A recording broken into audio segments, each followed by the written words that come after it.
네, 안녕하세요.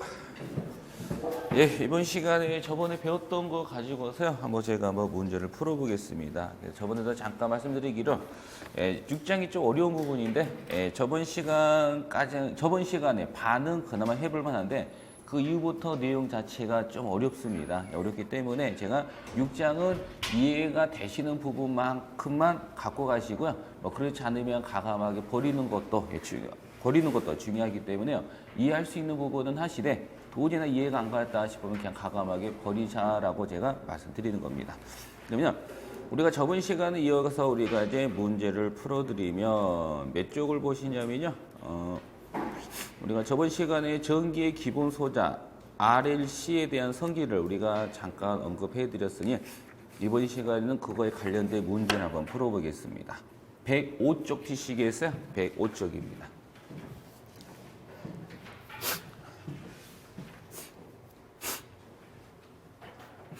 105쪽의 문제 1번을 봅니다. 105쪽의 문제 1번에 일반적인 경우 교류를 사용하는 전기 난로의 전압과 전류의 위상에 대한 설명 중 옳은 것은 무엇입니까? 라고 물었네요. 지금 위상관계를 물었습니다.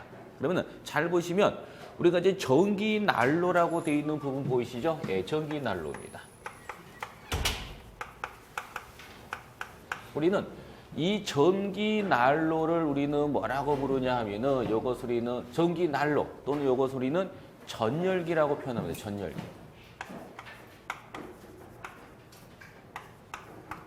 우리가 전열기라는 것은 바로 뭐냐면은 전기를 즉 전열기라는 것은 뭐냐면요. 전기를 이용해서 열을 얻는 기계 장치를 묶어서 뭐라고 부른다? 이것을 전열기라고 부릅니다. 그러면은 이 전열기라는 것은 굉장히 포괄적인 용어입니다. 무슨 뜻이에요? 전열기라는 것은 전기를 이용해서 열을 얻는 기계 장치를 묶어서 뭐라고 부르냐면은 전열기. 그러면은 이 전열기 안에 뭐도 들어가는 거예요? 전기난로도 포함이 되는 겁니다. 우리는 이 전기난로라는 것은 전열기에서 또 나와서 전기난로라고 지금 표현했지만은 이 전기난로는 어디에 들어가는 거야? 전열기 안에 지금 들어가 있는 겁니다. 즉 결론적으로 전열기란 전기를 이용해서 열을 얻는 기계장치를 묶어서 뭐라고 표현하냐면은 전열기라고 표현합니다. 그래서 우리가 전기난로 또는 전열기 또는 백열전구라고 나올 거예요.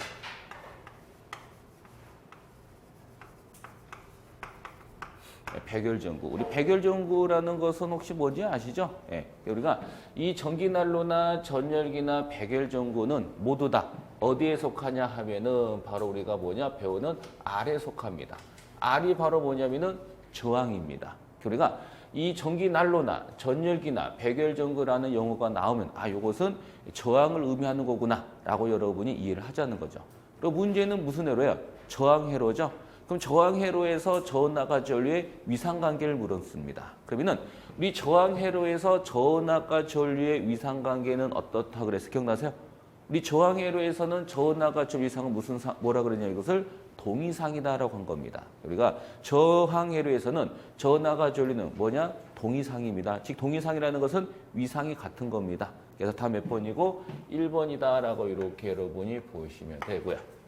그 다음에 문제 몇 번이냐면은 2번을 봅니다.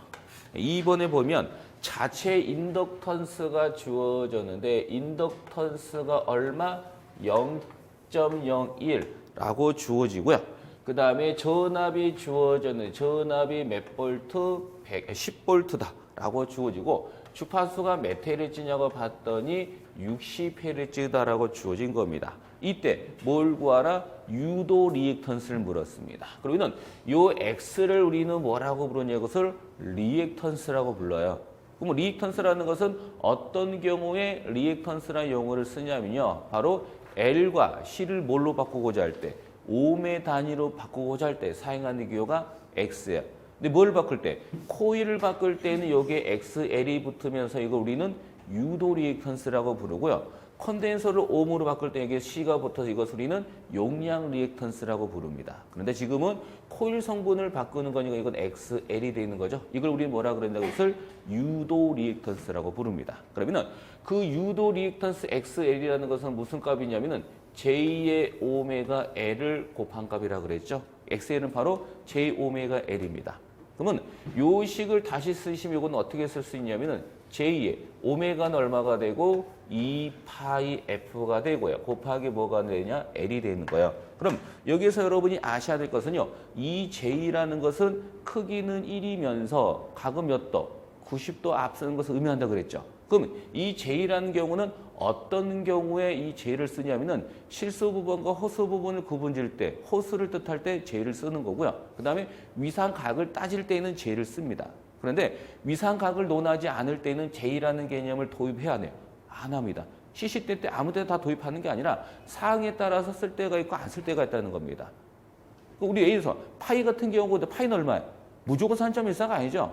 어떤 의미로 보냐에 따라서 3.14가 될 수도 있고 180이 될 수도 있지 무조건 3.14에 무조건 180이라는 건 아니라는 거죠. 어느 곳에 쓸 것이냐, 어떻게 쓸 것이냐 그거에 따라서 3.14냐 180이냐고 구분이 되는 거지 누가 파이는 3.14니까 무조건 3.14고 누가 파이가 180이니까 무조건 180이 아니라 의미의 사항에 따라 적자를 쓰는 거예요. 그 뜻은 이 J라는 것도 마찬가지입니다. J라는 것은 무조건 이 J를 아무 때나 쓰는 게 아니라 쓸 때가 있고 안 쓸 때가 있다는 겁니다. 만약에 각의 의미로 사용할 때는 이 J라는 의미가 필요 있지만은 크기만을 물을 때는 J라는 걸 안 써요. 그러니까 문제에서는 크기를 물었지 몇 각에 대한 언급이 있어 없어요. 아무리 봐도 내가 보기에는 뭐 각에 대한 언급이 없다라고 했을 때는 이 J는 뭐 한다는 거예요? 무시한다는 겁니다. 이거. 그 무시한 상태에서 나머지 값 크기만 구한 거야. 그러니까 요거 대입하시면 어떻게 되냐? 이거 설마 2 곱하기 얼마가 되냐면은 3.14 곱하기 주파수가 몇 헤르츠? 60Hz 곱하기 인덕턴스가 얼마? 0.0 얼마? 1이 나오는 겁니다. 그래서 요걸 이용해서 계산을 했더니 값은 얼마가 되냐면은 가본인가요? 1번이다라고 이렇게 나옵니다. 이렇게 알아둡니다. 그 다음에 문제 몇 번이냐면은 문제 3번입니다. 3번.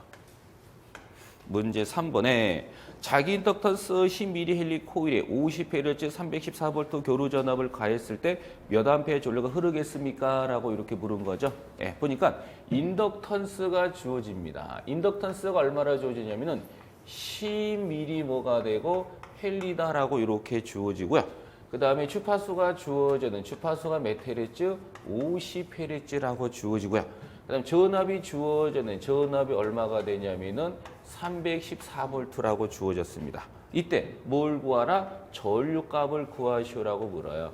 그러면요, 여러분이 코일에 흐르는 전류나 또는 콘덴서에 흐르는 전류라는 것은요, 식이 두 가지가 있었어요. 제가 설명은 해드렸지만은 요 놈은 안 나옵니다 하고 제가 한번 X를 친 경우가 있었습니다. 그건 외울 필요가 없기 때문에 X 친 겁니다. 그러면 우리가 배운 내용이니까 간단하게 제가 한번 적어드린다면은 우리가 코일에 흐르는 전류식은 두 가지가 있습니다. 뭐가 있냐면은 I라는 것은 바로 L분의 1의 바로 인테그랄 V의 DT라는 이와 같은 적분식을 이용한 전류 구하는 공식이 있고요. 또 하나의 공식은 뭐가 있냐면은 요거 있어요. 또 하나의 공식은 바로 뭐냐면은 J의 오메가 L분의 뭐가 있냐면은 V라는 오음 법칙을 이용한 전류식이 있다는 겁니다. 근데 앞에서 제가 요 식은 한 번도 기능사에서는 기사 산업기사에서는 나온 적이 있었지만은 기능사에서는 요 문제가 안 나왔기 때문에 여러분한테 요거는 외우지 마세요라고 하면서 이렇게 X까지 표시해 드렸습니다. 안 나오니까 뺀 거라는 겁니다.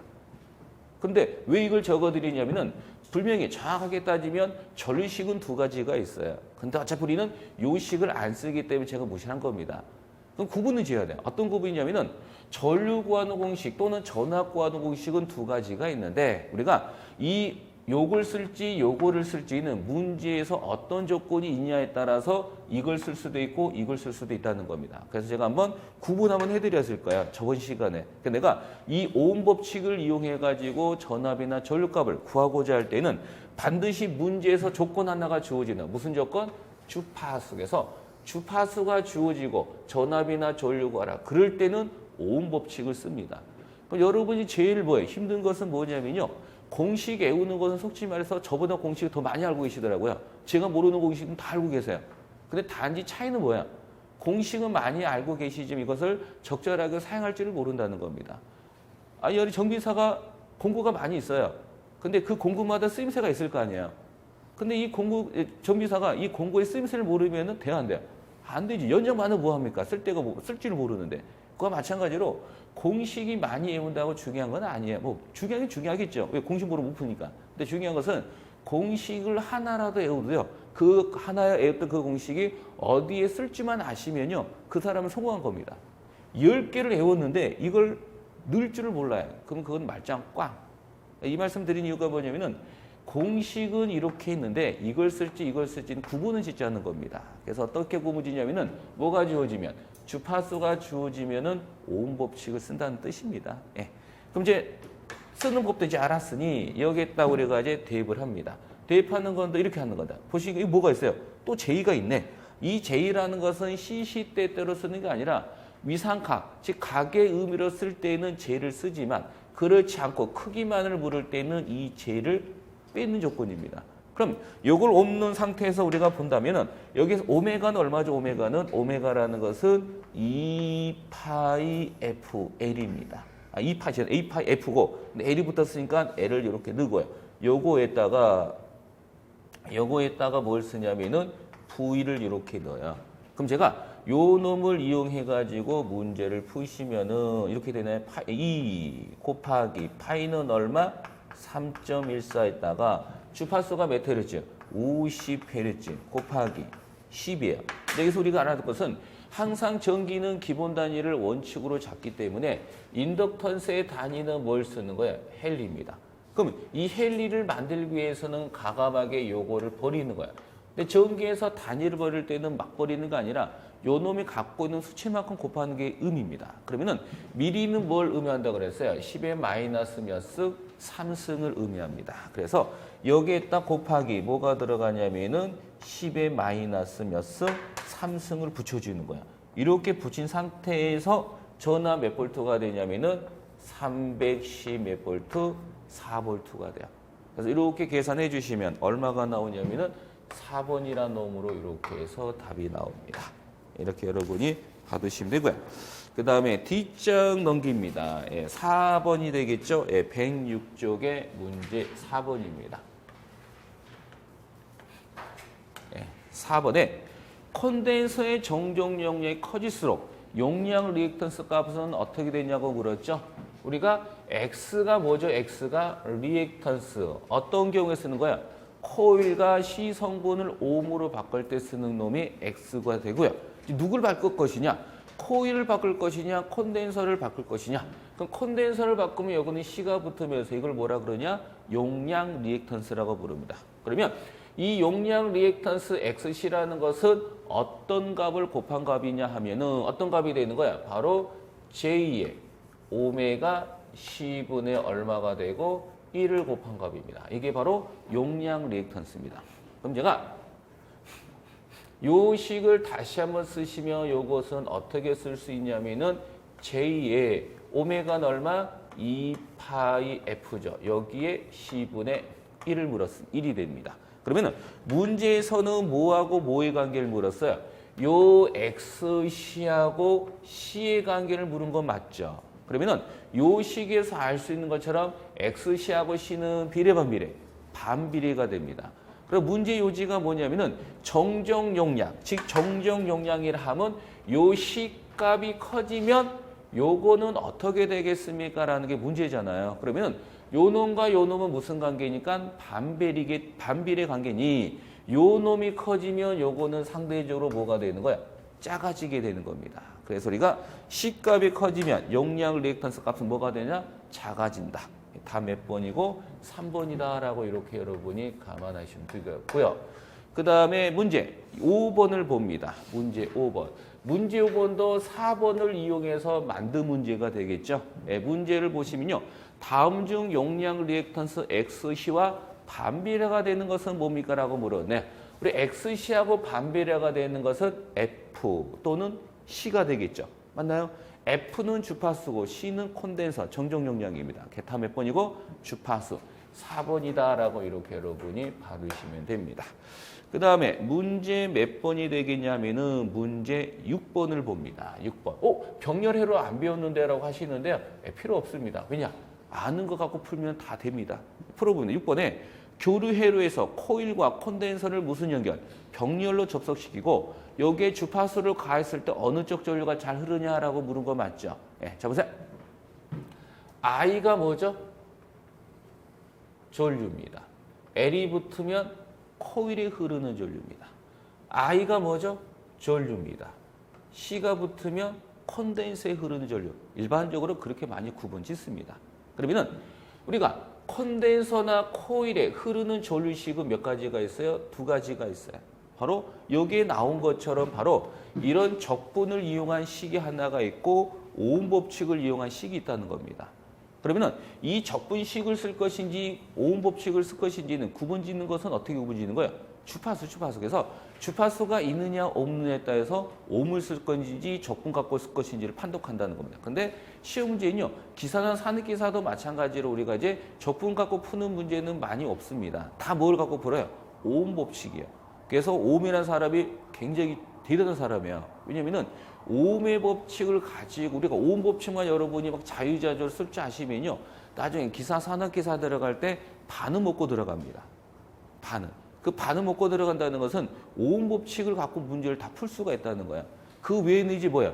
그 외에는 뭐야? 뭐 독특한 공식이 있든지 적분, 또 미분 갖고 공식 갖고 푸는 것도 있기 때문에는 거의 50%는 오음 법칙을 우리가 뭐냐? 사용합니다. 그래서 오음 법칙이 굉장히 중요한 거야. 그러면은 지금 문제상에서는 기본식이라는 게 있고 오음 법칙, 기본식은 적분과 이런 걸 갖고 말하는 거고 오음 법칙 말 그대로 오음 법칙입니다. 그러면은 이걸 오음 법칙 갖고 풀지 기본식 갖고 풀지는 뭐 있고 없고 주파수. 그 문제를 보니까 뭐예요? 주파수가 어쩌고 저쩌고 주파수가 언급됐죠. 그럼 주파수가 언급이 된 거니까 이것은 오음 법칙 갖고 풀어야 됩니다. 그럼 코일에 흐르는 전류를 오음 법칙을 쓰시면 방금 배웠던 것처럼 J-오메가 L분의 뭐가 되고요? V가 되고요. 그다음 콘덴서에 흐르는 전류를 오음 법칙을 쓰시면 이것은 바로 J-오메가 CV가 됩니다.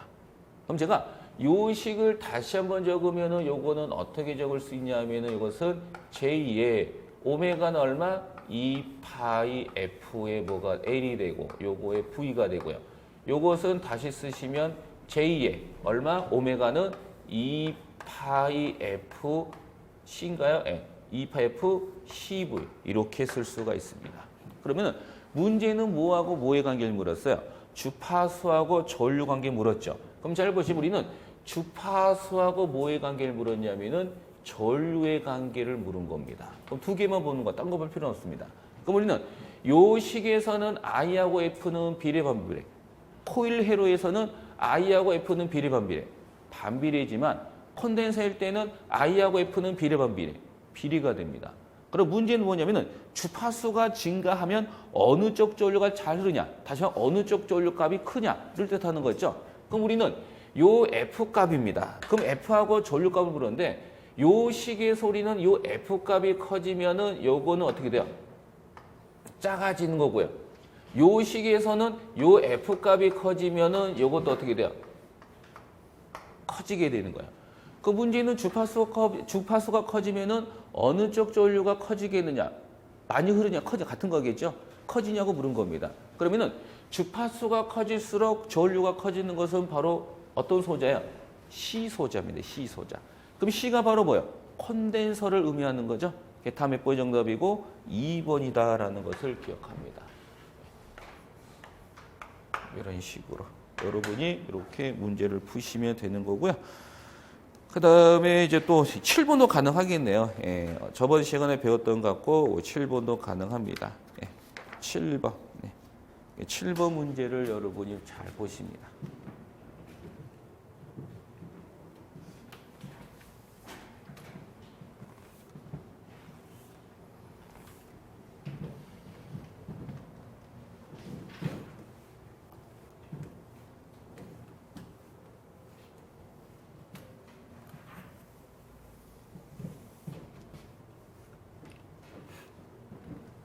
문제 7번입니다. 7번. 문제 7번을 보시면요. 문제 7번입니다. 문제 7번에 어떤 코일의 주파수가 몇 헤르츠냐면은 50헤르츠라고 이렇게 나왔습니다. 어떤 코일에 50헤르츠의 교류 전압을 가하니 리액턴스가 628이다라고 되어 있습니다. 리액턴스가. 다시 어떤 코일에 50Hz의 교류점을 가니 리액턴스가 628입니다. 뭐가? 리액턴스가. 그럼 보세요. 리액턴스를 우리는 X라고 표시하죠. 그런데 이 X라는 것은 코일과 C 성분을 뭘로 변환하고자 할 때? 옴으로 변환하고자 할 때 쓰는 게 바로 X입니다. 그럼 코일 같으면 X 뭐예요? L이 되고 콘덴서 같으면 XC가 되는 거야. 그러면 문제는 바로 어떤 성분이에요? L 성분, C 성분. L 성분이라는 걸 문구에서 알 수 있죠. 그럼 L 성분이니까 이 리액턴스는 정확하게 따지면 무슨 리액턴스야? 유도 리액턴스를 의미합니다. 그러면 그 유도 리액턴스 XL이라는 것은 유도 리액턴스 XL이라는 것은 얼마냐고 봤더니 얼마야? 620 뭐가 되냐? 8입니다. 이때 뭘 물었냐면은 바로 코일에 뭘 구하라? 인덕턴스에 대해서 물은 거야. 묶어 까기 인덕턴스. 그러면은 요 인덕턴스는 어디에서 구하냐면은 요 X에서 구합니다. X. 왜냐? 요 XL이라는 것은 뭐기 때문에 J의 오메가 L이기 때문에 여기서 구합니다.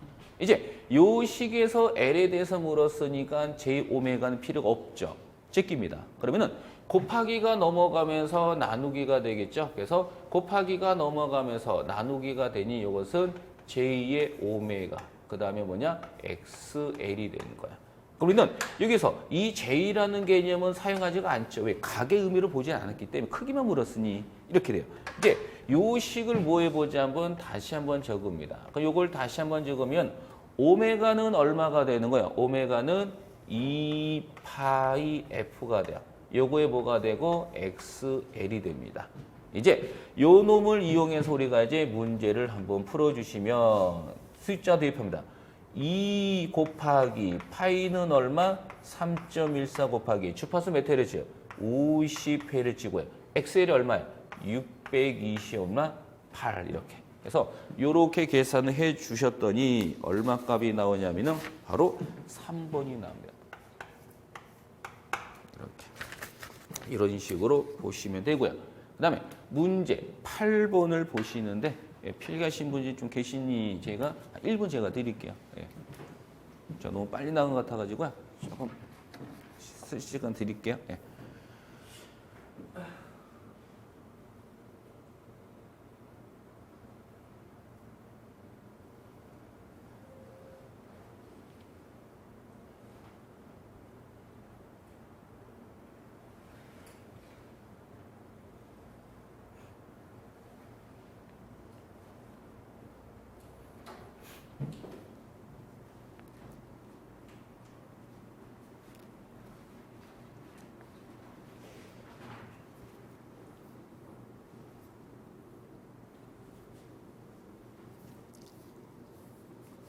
다 쓰셨나요? 네. 시험 한번 봐야 되는데 전기는 끝났으니 그렇죠? 언제 볼까요? 맨날 수업 나가는 게 중요하지 않죠? 이런 수업 왜 들으시는 거예요? 합격하기 위해서 들으시는 거잖아요. 저만 맨날 떠들면 뭐예요? 시험은 제가 보는 게 아니죠. 여러분 보실 거 아니에요. 여러분 보시는 거기 때문에 중간중간에 한번 평가를 봅니다. 주말반 같은 경우에는 한번 평가를 봤어요. 평가를 봤는데 40문제 봤는데 많이 맞히신 분이 25문제. 예. 그건 기기만 봤습니다. 기기만. 그때는 주말반이랑 평일반 좀 다르죠. 예, 주말반은 이제 기기 들어가다 보니까 이제 기기 끝나서 한번 봐본 거고요. 그다음에 평일반 분들은 이제 전기론 들어가다 보니까 전기를 끝나면 그래서 주말반은 기기를 봤는데 40문제 봤는데 이제 많이 맞힌 이제 고등학생입니다. 예. 주말반은 고등학생만 있어요. 그러다 보니까 고등학생인데 지금 2학년인데 1학년 제일 맞힌 애가 25문제. 공부 좀 제가 하라고 좀 말씀해놨는데 다음에 또 본다고 했고요. 평일반은 아직 제가 시험을 안 봤기 때문에 여러분 능력을 제가 잘 모르겠어요. 나중에 한번 어느 날 미리 말씀드릴게요. 내일은 뭐 시험 보겠습니다라고 하시면요 집에 가서 좀 미리 공부 좀 하시라고 제가 이제 혹시나 말씀드린 겁니다. 필기만 붙으시면 돼요. 실기 같은 경우에는 요번 기수 원래는 그렇지 않은데 요번 기수가 실기가 굉장히 쉽게 나왔어요. 엄청 쉽게 나와가지고요. 웬만한 분 다 붙었습니다. 그래서 요번에 떨어진 분이 굉장히 불쌍한 분이시고요. 왜냐면은 요번에 처음으로 제가 지금까지 기능사 실기를 하면서 이처럼 쉬운 문제는 없었어요.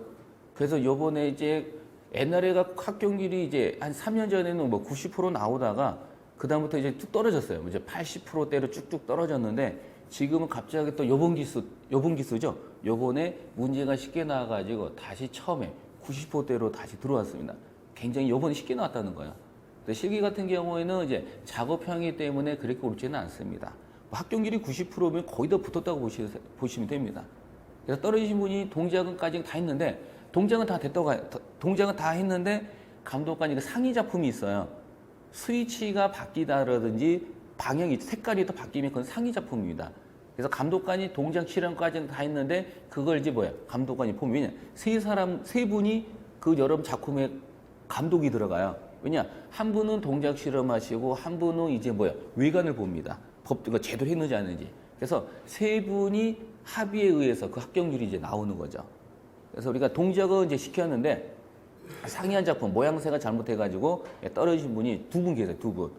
예, 그거 외에는 거의 다 붙었습니다. 그래서 필기는 합격률이 여러분 인터넷 상에 있는 것처럼 나오지만 실기 같은 경우는 학원마다 다르겠지만은 요번 기수는 저희가 한번 아직 통계는 안 내봤는데 제가 보기에는 거의 90% 정도가 합격률이 나온 거니까요. 여러분 필기만 붙으시면 실기는 10명 보시면 거의 8, 9명은 붙습니다. 합격률이 실기가 굉장히 제일 높아요. 90%니까요. 필기만 잘 보시면 돼요. 필기를 다 하신 것 같으니 다시 이제 내용으로 들어옵니다. 이제 문제 몇 번 보시냐면은 8번을 보세요. 8번. 8번을 보시면요. 0.2 헬린 코일의 리액턴스가 377일 때 주파수는 얼마입니까? 라고 물었네. 인덕턴스가 이렇게 나왔죠. 인덕턴스가 얼마냐니까 0. 얼마? 1 헬리다라고 이렇게 주어지고요. 이것도 마찬가지로 리액턴스 값이 이렇게 주어져요. 리액턴스. 이 리액턴스라는 것은 누구냐? 코일을 바꾸는 거냐? 콘덴서를 바꿀 거에 해서 L이 되고 C가 붙는데 문제 문구를 보니까 바로 뭐예요? 코일이죠. 그럼 코일일 때 리액턴스니까 이것은 바로 유도 리액턴스입니다. 그럼 유도 리액턴스가 얼마냐고 봤더니 이게 얼마? 377라고 주어졌고요. 이때 뭐에 대해서 물었냐면은 주파수에 대해서 물었습니다. 혹시 기억하시나요? 우리가 6장 교류회로 들어가면서 제가 첫날 어떤 말씀 드렸냐면은 전기 이론 문제에서 간혹가다 뭐가 나왔을 때 주파수 묻는 문제가 나오면 무조건 어디에 속한다? 각속도 각주파수 오메가라 그랬죠? 그것만 찾으면 문제를 풉니다. 주파수는. 그러면은 이 주어진 조건에서 우리는 이제 주파수 묻는 문제니까 오메가를 찾아야 됩니다. 그러면은 여기 주어진 조건에서 오메가는 어디에 붙어 있어요? XL에 뭐가 붙었냐면 오메가가 붙어 있는 거죠. 왜냐? XL이라는 것은 바로 J 오메가 뭐기 때문에 L이잖아요. 맞나요? 여기에 이제 뭐가 돼요? 오메가가 붙은 겁니다. 그럼 요 식을 다시 쓰시면 이것은 바로 J에다가 2파이 F하고 L이 되는 거야. 그럼 여기에서 우리는 이 J라는 개념은 사용치는 않죠. 예, 여기에서 이제 뭘 물은 거야? F를 물었으니 누구? 요렇게는 뭐가 되냐면은 쓸데가 없죠. 제끼입니다. 그럼 곱하기가 넘어가면서 뭐가 되냐면은 나누기가 돼요. 나누기가 되니까 이것은 얼마냐면은 2파이 L분의 XL이 되는 겁니다. 이제 여기에다가 대입해서 우리가 이제 문제를 풀어주시면 얼마냐면은 2 곱하기 얼마? L이 얼마죠? XL이 얼마? 이렇게 됩니다. 그래서 이렇게 계산해 주시면 다음 몇 번이냐면은 4번이 바로 정답으로 나옵니다. 이렇게 알아둡니다.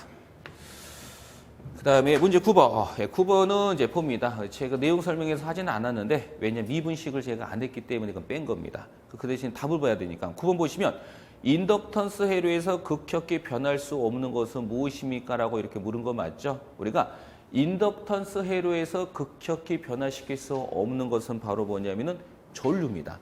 근데 반대가 있죠. 누구? 콘덴서. 그럼 콘덴서 회로에서 극격히 변화시킬 수 없는 것은 바로 뭐냐? 전압이다라고 봐둡니다.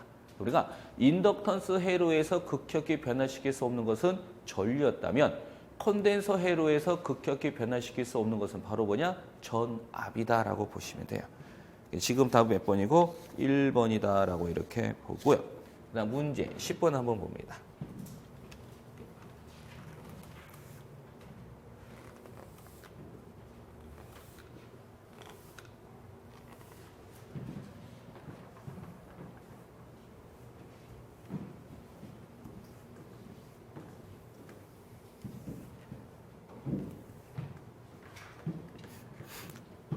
문제 10번입니다. 10번에 다음 설명 중 옳은 것은 무엇입니까? 라고 묻는다. 첫 번째, 인덕턴스를 직렬 연결하면 리액턴스는 커진다. 우리가 리액턴스, 코일일 때 리액턴스가 XL이잖아요. 그 XL이라는 것은 J의 오메가 L이 됩니다. 그럼 여기서 우리는 요 XL하고 인덕턴스는 무슨 관계예요? 비례가 되는 거죠. 비례라는 것은 L 값이 커지면 XL도 같이 덩달아 커진다는 뜻이겠죠. 그럼 첫 번째가 인덕턴스가 직렬 연결하면 리액턴스는 커진다라고 되어 있습니다. 그러면 리액턴스가 바로 뭐냐? 직렬입니다. 그럼 직렬이라는 것은 뭐가 돼? 이렇게 돼. 만약 인덕턴스 두 개가 직렬이다. 이때 합성 인덕턴스를 구하라 그럴 때는 제가 뭐가 상호 인덕턴스가 없을 경우에는 요거는 어떻게 되는 거야? 바로 L1 플러스 뭐가 되냐면은 L2가 됩니다. 두 개인 경우라 보면. 그럼 결론적으로 우리는 요게 1이고 요게 1이면 두 개 더해서 얼마가 돼요? 2가 돼버리는 거죠. 그 인덕턴스 두 개, 우리가 인덕턴스는 직렬일 때는 값은 커지는 거 작아지는 거예요? 커지는 겁니다. 그럼 결론적으로 인덕턴스가 지금 문제가 인덕턴스가 직렬 연결하면 이렉턴 커진다 그랬는데 인덕턴스가 직렬일 때는 합성 인덕턴스는 커지는 거예요. 그럼 이게 커지면 이것도 같이 어떻게 돼요? 커지는 거죠. 그럼 1번 내용은 어떻게 돼요? 맞는 겁니다. 그럼 더 이상 읽을 필요가 없죠. 맞는 건 나머지 다 틀린 거 아니에요. 다음 몇 번이고 1번이다라고 이렇게 봅니다. 그 다음에 뒷장 넘기셔가지고요. 11번을 봅니다. 11번. 11번 문제가 뭐냐면 위상입니다. 위상. 우리가 저항 회로에서는 전하가 전류는 뭐라 그랬어요? 동위상이라고 불렀고 코일 회로에서는 누가? 전압이 전류보다 위상이 90도만큼 앞선 겁니다. 그러면 콘덴서 회로에서는 바로 전압은 전류보다 위상이 90도만큼 뭐 한다 그랬어요? 뒤진다고 한 거야.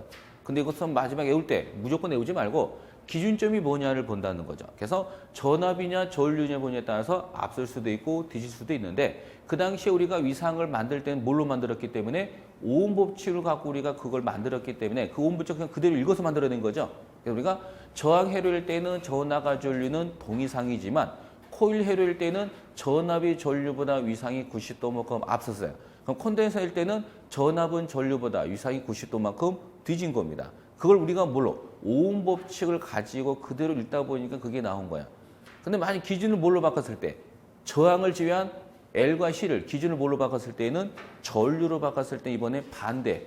앞선다는 뒤진다가 되고 뒤진다는 앞선다가 되는 겁니다. 그래서 그 유의 좀 하자라고 제가 말씀드렸을 거예요.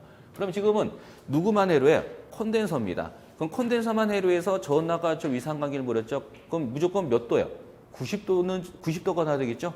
그럼 90도가 되는 것은 몇 번과 몇 번이에요? 2번하고 몇 번? 3번입니다. 2번과 3번이 답이 되겠죠. 이제 기준점을 뭘로 봤기 때문에 전압으로 봤네요. 그럼 콘덴서만 회로에서는 전압은 전류보다 위상이 90도만큼 그게 뒤진다가 되는 거죠. 책이 그대로 있을 겁니다. 네, 다 몇 번이고 2번이다라는 거야. 그 다음에 12번. 캐패시턴스에서 극격이 변할 수 없는 것은 무엇입니까? 라고 물었죠. 앞에 비슷한 게 있죠. 우리 인덕턴스 회로에서 극격이 변화시킬 수 없는 게 뭐였다면? 전류였다면 콘덴서 회로에서 극격이 변화시킬 수 없는 건 누가 되는 거야?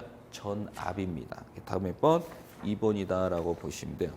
그럼 여기까지 뭐야? 저번 시간에 갖고 문제를 푼 거고 이제 몇 쪽에? 109쪽에 13번부터가 이제 또 새로운 내용이 들어갑니다. 예, 이제부터가 이제 뭐예요? 머리를 좀 싸매야 될 부분입니다. 예. 근데 여러분만 어렵다고 느낀 건 아니고요.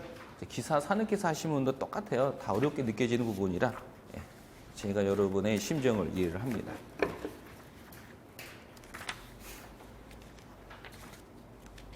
몇 쪽이냐면요. 100페이지 보시겠어요? 100페이지.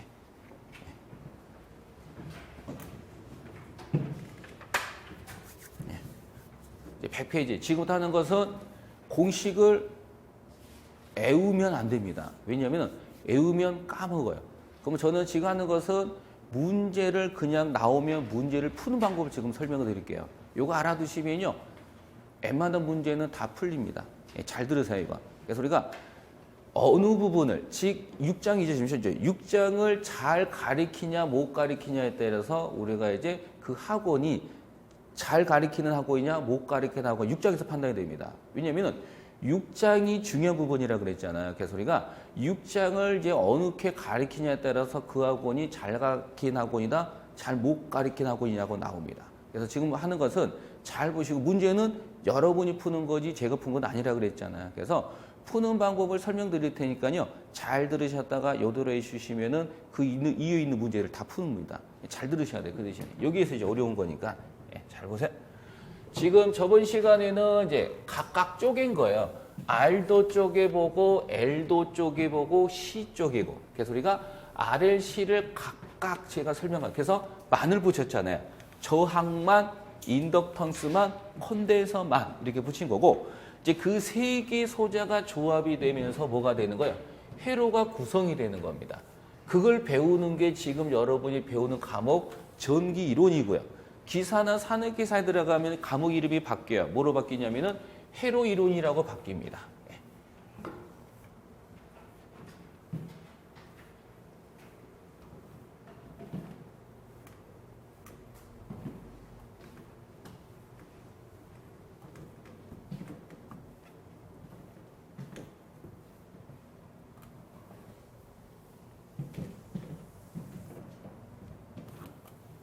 잘 보세요. 그러면은 5번째인가요? 저번에가 네 번째인가? 몇 번? 5번째인가요? RL 직렬이는 5번째. 5번째가 RL 직렬 회로입니다.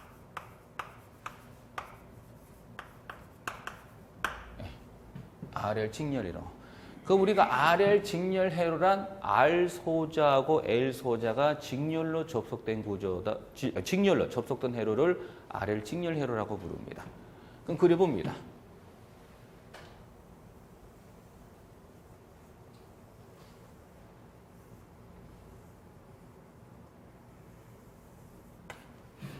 우리 전기에서 나오는 이렇게 생긴 소자를 우리는 뭐라고 불러요? 저항기라고 부르죠. 기호로는 뭘 써요? R을 씁니다. 그 다음에 이거의 단위로는 뭘 쓰냐면요. 이거의 단위로는 이렇게 생긴 뭐가 되냐? 옴의 단위를 이렇게 씁니다. 그 다음에 전기에서 나오는 이렇게 생긴 소자를 뭐라고 불러요? 인덕턴스라고 부르죠. 기호로는 뭘 쓰냐면은 요거는 L을 쓰고요. 이거의 단위로는 H라는 헨리의 단위를 이렇게 씁니다. 이렇게. 그럼 두 개가 무슨 연결되어 있어요? 직렬입니다. 즉 두 개가 무슨 연결되어 있냐면은 직렬입니다. 그럼 여러분이 항상 문제를 쉽게 풀려면 약속 하나만 지켜주시면 돼요. 어떤 약속이냐면은 여러 가지 소자들이 이와 같이 직렬 구조일 때는요. 출제자가 묻든 안 묻든 무조건 우리는 뭘 구해놓고 시작하냐면은 Z값을 구해놓고 시작하자라고 여러분이 머릿속에 담아두십니다. 뭐를 구하자? Z. Z가 뭔지는 좀 이따 설명하면 드립니다. 다시 여러 가지 소자들이 직렬 구조일 때는 출제자가 묻든 안 묻든 무조건 뭘 구하냐? Z를 구합니다. 그럼 이 Z를 우리는 새로운 용어를 써서 이걸 우리는 뭐라고 부르냐 하면 이것을 우리가 임피던스라고 부릅니다. 뭔지는 좀 이따 설명드릴게요. 우선 결과부터 봅니다. 임피던스를 구합니다. 그러면은 우리는 임피던스의 단위는 뭐가 됩니까? 라고 여쭤본다. 임피던스의 단위는 이것은 뭐가 돼요? 옴이 되는 겁니다. 옴. 그럼 누굴 통해서? 요 놈을 통해서 뭐를 구해야 되냐면은 Z를 구하고. 이건 의무적인 거잖아요. 이유가 없다 그랬죠. 그래서 우리는 여러 가지 소자들이 직렬 구조일 때는 출제자가 묻든 안 묻든 무조건 뭘 구하냐? Z. Z를 우리는 새로운 용어를 써서 뭐라고 부르고? 임피던스라고 부릅니다. 그 무조건 Z, 임피던스 값을 구합니다. 이때 임피던스의 단위는 오음이에요. 그럼 무조건이죠. 그럼 우리는 요 놈을 가지고 우리가 Z 값을 구해야 되는데 지금 요 놈을 갖고 우리는 Z를 구하지를 못해요. 왜 그럴까요? 이유는 딱 하나입니다. 잘 보시면 저항의 단위는 뭘로 주었어요? 오음이고 인덕턴스 단위는 뭘로 주었어요? 헬리고 또 내가 얻고자 하는 단위가 뭐예요? 오음이죠. 약간 좀 이상하죠? 뭐가? 주어진 소재하고 내가 얻고자 하는 소재의 단위가 불일치하기 때문에 계산이 안 됩니다. 아, 여러분이 각 나라 돈의 화폐 단위가 같아 달라요? 다르잖아요. 그럼 그 나라 가서 돈 쓰려면 어떻게 돼? 화폐를 환산해야 될 거 아니에요. 결론적으로 화폐 단위 우리가 각 나라 돈의 화폐 단위가 다르다는 것은 그걸 제가 합할 수가 우리가 각 나라 돈을 제가 한꺼번에 합할 수가 있어 없어요? 없어요. 왜냐? 단위가 화폐 단위가 다릅니다. 그럼 그거를 내가 계산하려면 뭐가 돼? 그놈들을 다 뭐야? 통일된 같은 화폐 단위로 바꾼 다음에 얼마다라고 계산이 가능하다는 겁니다. 그와 똑같은 이치예요. 지금 요 단위는 옴이고 요거는 헬리고 또 내가 얻고자 하는 단위가 옴이잖아요. 즉 주어진 소재하고 내가 얻고자 하는 소재의 단위가 불일치하기 때문에 계산이 안 된다는 뜻입니다. 그럼 지금 뭐 때문에? 단위가 달라서 계산이 안 된 거예요. 그럼 이거를 계산하기 위해서는 어떻게 해주면 돼요? 단위를 같게끔 해주면 됩니다. 그러면 어떤 단위를 바꾸냐? 항상 주제가 있어요. 뭐에 대해서 물었어요? 오음에 대해서 물었으니 이것들의 단위를 싸그리 오음으로 바꿉니다. 그러면 요 놈은 단위가 오음이니까 괜찮고 누구를?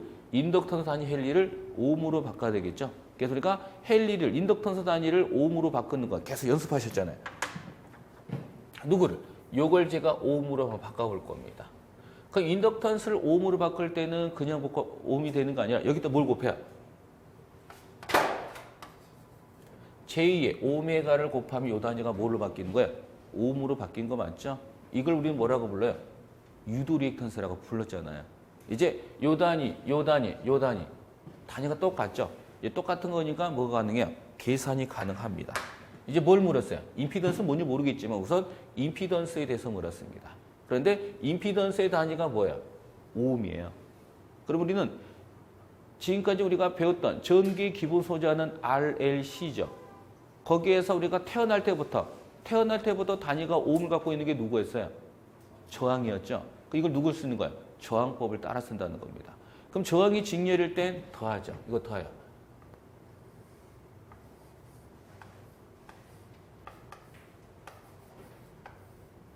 이렇게 됩니다. 이게 바로 임피던스 Z입니다. 이제 임피던스가 뭐가 임피던스냐? 이게 임피던스입니다. 우리가 임피던스라는 것은 바로 요 R이 뭐죠? 저항이고요. 요 오메가 L이 바로 뭐냐? 리액턴스. 근데 지금 코일이니까 유도 리액턴스예요. 콘덴서 같으면 용량 리액턴스가 되는 거예요. 그럼 결론적으로 지금 보시면은 요 놈은 바로 뭐냐면은 저항을 뜻하는 거고요. 요 놈은 뭘 뜻하냐면은 X를 뜻하는 겁니다. 지금이야 코일 같은 거니까 XL이 된 거지 콘덴서 같으면 XC로 바뀌죠. 그래서 어떤 놈이 따라서 L이 되고 C가 됩니다. 저는 그냥 대표적인 S를 적겠습니다. 그럼 임피던스라는 것은 뭐냐? 임피던스라는 것은 요게 뭐예요? 저항이고 요게 뭐예요? 리액턴스죠. 그 임피던스라는 것은 저항 성분하고 리액턴 성분을 한꺼번에 싸잡아서 부를 때 쓰는 말이 바로 뭐냐면은 임피던스입니다. 그래서 임피던스 안에는 뭐도 있어요? 저항 성분도 있고 리액턴 성분이 있는 겁니다. 그래서 저항과 리액턴스를 싸잡아가지고 한꺼번에 부를 때 쓰는 말이 바로 임피던스다 되는 겁니다. 여러분 집에 들어가시면은 두 분이 계시죠?